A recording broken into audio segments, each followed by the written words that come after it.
Hi friends, அருமையான சைவ சமையல் ரவா கிச்சடி. வெண்டைக்காவை கழுவி அரை மணி நேரம் தண்ணி வடிய விட்டு கட் பண்ணிட்டு அரை மணி நேரம் கழிச்சு செஞ்சா பிசுபிசுக்கு தன்மை அவ்வளவா இருக்காது. ரசம் சாதத்துக்கு நெய் மிக்ஸ் பண்ணி கொடுத்துருக்கேன். ரவா கிச்சடி இது போல ஒரு தடவை ட்ரை பண்ணீங்கன்னா எப்பவுமே இது போல தான் செய்வீங்க. அவ்வளோ அருமையா இருக்கும். எண்ணெய் நெய் சூடுனதும் கடுகுளுந்து பொரிய விட்டு சீரகமும் பொரிய விடுறேன். கட் பண்ண 2 பச்சை மிளகாய் கருவேப்பிலையை பொரிய விட்டு இஞ்சி துருவலையும் கொஞ்சம் சேர்த்துக்கிறேன். வெங்காயம் 2 பல்லாரி வெங்காயம் நல்லா வதக்கி கொடுத்துக்கிறேன்.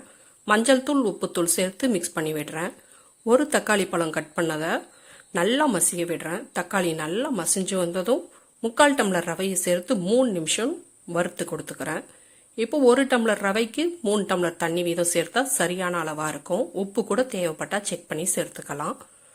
தண்ணி கொதிச்சு ரவா வெந்து நல்லா வத்தி வந்ததும் தேவைப்பட்டா நெய்யை விட்டு மிக்ஸ் பண்ணிக்கலாம். மல்லி இலையை தூவி சர்வ் பண்ணலாம். ட்ரை பண்ணி பாருங்க, என்ஜாய் பண்ணுங்க, லைக் பண்ணுங்க, சப்ஸ்கிரைப் பண்ணுங்க. தேங்க்யூ.